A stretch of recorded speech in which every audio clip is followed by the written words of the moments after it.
Okay guys, jadi kita tengok kuda pendek ni dia menari. Nampak ada 3 orang budak ni.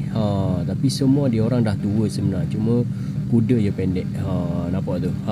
Jadi bila kuda ni apa kita latih hari-hari, dia akan terbiasalah dengan tarian dia. Nampak tu. Ni kuda ni bukan pendek, bukan kecil tau. Bukan besar tau. Dia ni memang pendek macam ni. Dia spesies kuda apa dah. Nampak tu.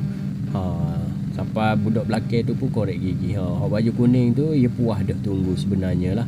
Yang depan tu dia tetap main. Nampak. Ni kira exercise jugalah.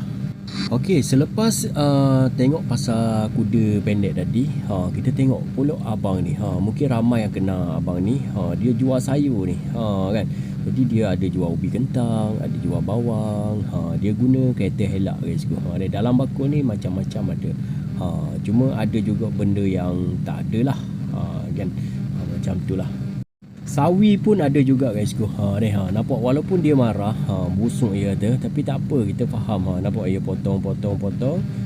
Dia ambil yang bagus-bagus je lah. Macam sawi ni, nampak yang dia tunjuk ni. Jadi bila dia tunjuk macam tu, cuma alamak bapa dia buang. Saya pun tak faham lah kan. Mungkin masa dia cakap tu mungkin buruk dah sawi tu. Jadi macam tu lah. Ayo capok. Okey guys, jadi lepas tu korang boleh tengok ni salah satu tak ada safety. Allah, abang jatuh. Tak ada safety lah. Jadi bila nasib baik abang tu gitu. Sebenarnya kalau tangga macam ni memang kita kena pegang betul-betul lah. Ni apa pula ni? Gas apa pula ni? Kita tengok. Jatuh budak tu.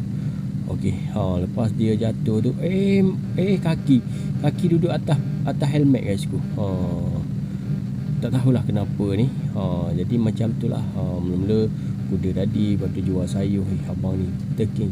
Apa alah batuk lah. Saya pun tak tahu kes gapo ni. Tapi kita boleh tengok lah macam mana dia punya tu lah.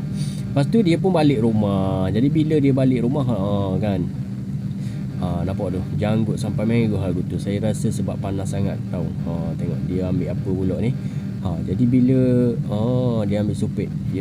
Mungkin dia apa? Dia tanya siapa ambil supit aku. Nampak tu dia, walaupun kita tak faham tapi kita boleh tengoklah cara mereka ni. Nampak tu. Dia letak atas tu, lepas tu dia apa panggil? Memang kain pelikat memang macam tu ke. Lepas tu kain ada dekat bahu macam tu. Dia tunjuk tu pasal rakam kan. Tapi tak apa, dengan penyapu tu kali atas kepala dia. Baru dia tahu guys lalu kan. Dia balah sesama je lah, biarlah. Okey, lepas balah-balah tu naiklah motor. Jadi bila naik motor ni bawa lah kambing ke apa benda ke seekor ni atas ni. Nampak. Dia pikul je gini. Kalau ikutkan sewalah lori kan. Nampak tu.